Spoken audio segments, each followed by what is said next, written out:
modi installation bu Abass Fall niki tey jii foofu ko mairie bu Dakar et donc nak l'ancien maire de la capitale devenu maître honorable di ki nga xam ne modi Khalifa Sall n'avait pas confirmé sa participation malgré sa proximité avec Ngoné Meng bu daal di fekkee si tey jii dugg see ki nga xam ne modi justement Abass Fall Ngoné Meng ko daal di jox li nga xam ne modi lenge yi nag avant boobu de absence day indi benn incertitude intrigue justement d'autant plus que la cérémonie s'annonce comme un moment symbolique de continuité et de transition au sein de la municipalité Arfan. Khalifa Sall absence am dina nekk loo xam ni itam amaan na ni am na lu mu mën a wax donc la présence de Khalifa Sall aurait une portée à la fois politique et affective, renforçant la légitimité de sa successeur di ki nga xam ne que moo di Ngoné Meng. Toutefois le journal souligne que du côté de Taxawu Sénégal le mot d'ordre est sans ambiguïté, une mobilisation générale est exigée. Alors enfin naka na daal di jàngatee li nga xam ne que moo di wàll wi Khalifa Babacar Sall ay incertitude par rapport mu assister quoi qu'on puisse sur cette prise de fonction pour Abass Fall. Oui, Ali Khalifa n'est pas obligé, c'est pas une obligation. Étant donné que du moom moo succédé directement wala du moom moo war a def passation de service bi. Donc il n'est pas obligé. Maintenant mënoon na ñëw. Voilà pour mu rafet, voilà pour mu rafet. Man mii sax d'accord na. Pour mu rafet Khalifa mënoon na ñëw assister. Mais c'est pas une obligation pour lui. Mais pour mu rafet peut-être ñi dañoo yaakaar ni comme Ngoné Meng poulain am wala moom moo ko choisir wala ci moom la bokk Taxawu Sénégal tey bu naree def passation de service pour mu rafet Khalifa waroon na ñëw taxaw wetam ñu def passation de service boobu jaajëfal ko tatagal ko, c'est comme ça.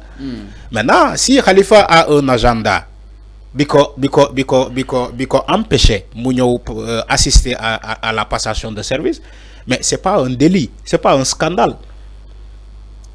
ñàkkul Khalifa am na agenda.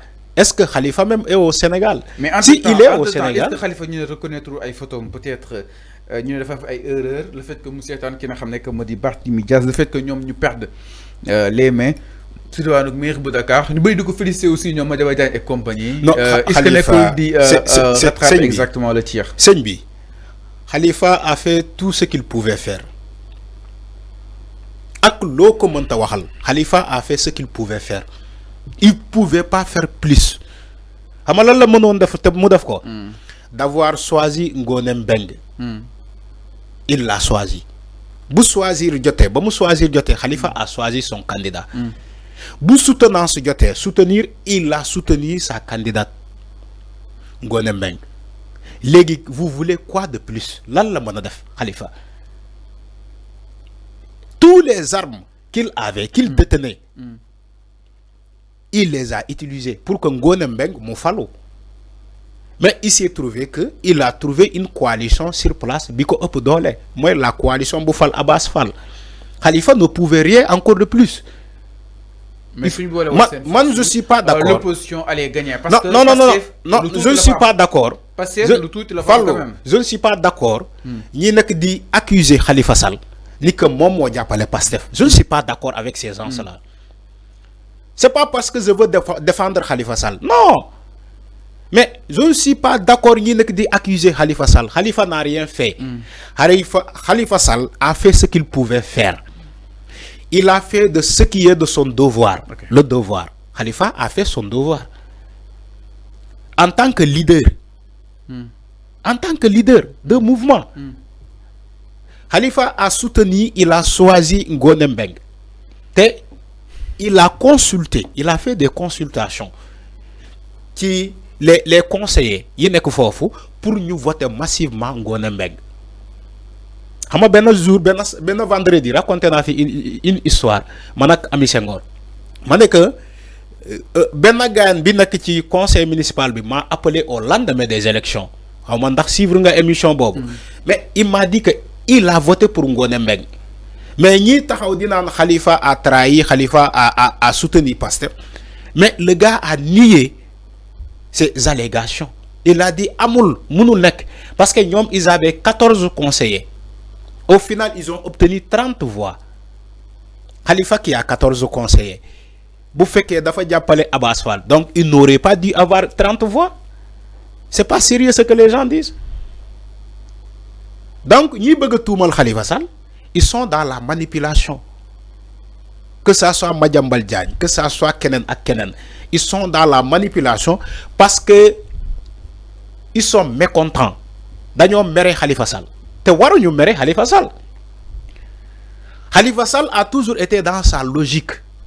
Il n'a jamais boycotté quoi que ce soit. Il n'a jamais utilisé la politique de la chaise vide. Khalifa ba mu méttee ci waa Yewwi Askan Wi, Khalifa a choisi d'aller dialoguer avec Macky Sall. Et il a assumé pleinement ses responsabilités.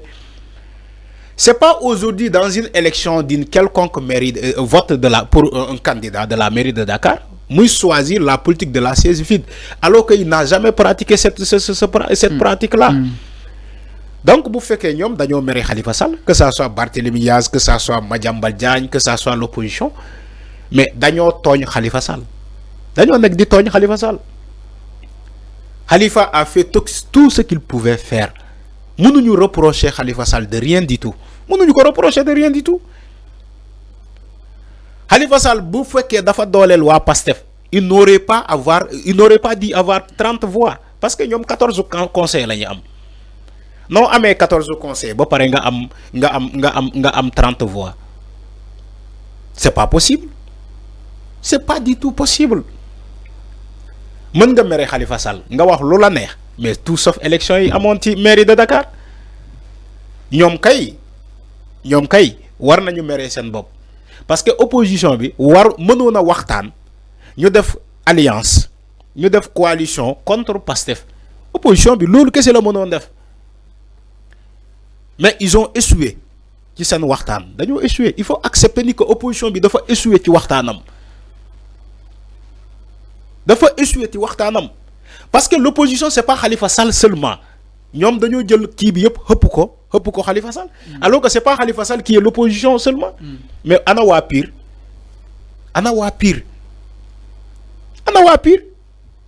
Est-ce que wa pire ils sont dans le pouvoir? Ils sont pas dans le pouvoir. Le pire avait combien de voix là-bas? Le pire de Moustapha Sy. Ils ont combien de conseillers à la mairie de Dakar? Pourtant, ils sont dans l'opposition. Mais ils n'ont pas voté pour Ngone Mbeng. Ils n'ont pas voté pour Barthélémy Diaz. Et où est le pire? Pourquoi les gens ne parlent pas du pire? Non, Khalifa Sall qui a trahi. Khalifa à lui seul, il ne peut pas faire gagner Barthélémy Diaz à la mairie de Dakar. Parce qu'ils n'ont que 14. 14 conseils. Mais c'est ça, c'est ça en fait. Opposition bi mo waron manko, Dédé du Khalifa. Barthélémy Diaz néna mom moy leader bi. Mais Barthélémy Diaz mom mo né Khalifa Sall mo renverser Barthélémy Diaz mo renverser la tendance. Non, Barthélémy Diaz. Non, la nouvelle tendance, Fallou. Barthélémy Diaz n'accepte pas que Khalifa Sall qui est aux commandes. Il va jamais l'accepter. C'est Barthélémy Diaz qui est le problème. C'est pas Khalifa Sall. Mais il a voulu s'imposer, Barthélémy Diaz. Il voulait prendre les commandes de l'opposition. Mais Khalifa n'est que non. Nous, au Sénégal, on a choisi d'aller aux élections. Et on a un candidat. Khalifa s'est imposé. Il n'a pas voulu Bougoul Djokhé Lenguey Barthélémy Diaz. Quand même. Non, Barthélémy Diaz, mon Dieu, que trahir Khalifa Sall. Il a quitté Khalifa Sall. Vous voulez encore que Khalifa Sall porte son choix sur. Okay. Non, de vengeance. C'est un devoir. C'est un devoir. Khalifa a un devoir envers ses militants. Et c'est ce devoir-là qu'il a fait. Si Khalifa Sall, vous faites que. Juste un exemple, Fallo. Vous faites que Khalifa Sall doit choisir top Barthélémy Diaz politique. Moi, de boycotter. Boycott, moi, je suis idéologie Barthélémy Diaz. Donc, Barthélémy Diaz est chaise vide dal. Non, Barthélémy Diaz, c'est ce que je veux. La politique de la chaise vide. Moi, je suis gedd. Moi, qui est gedd. Alors que Khalifa doit gedd.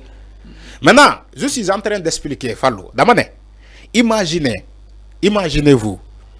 Khalifa choisir de faire la politique de Barthélémy Diaz, de choisir la politique de la chaise vide. Mais il aurait trahi ses militants. militant Khalifa Sall yi dañ koy jàppee comme trahison Ngone Mbeng da koy jàppee comme trahison